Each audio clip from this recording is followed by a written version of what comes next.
What? Makikita kong legit yung Fanny. Talaga, Charmin? Kaya pinakitaan sila ng ating bida.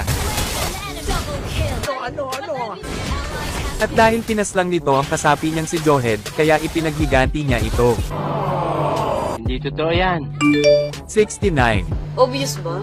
Hindi ko alam kung paanong natitigok si Johed nang hindi man lang nakakabawas kay Direct. Mabuti na lang talaga at nandyan ang mga kasamahan niya. Dumalaw naman ito sa bot lane kaya biglang naglaho si Panabirl at Chlorine. Isusunod sana nito si Hanabi pero joke lang daw yun. Joke lang. Pero joke lang din na hindi niya ito tutuluyan. Reresbakan lang sana nito si Boy Sipa, subalit nagbago ang plano nito nang mamataan niya si Selena Gomez. Napakapangit ng ugali mo! Payapang nagpupush ang ating bida nang bigla siyang salakay ni Panabirl. At hindi niya iyon mapapalampas. Oh shit.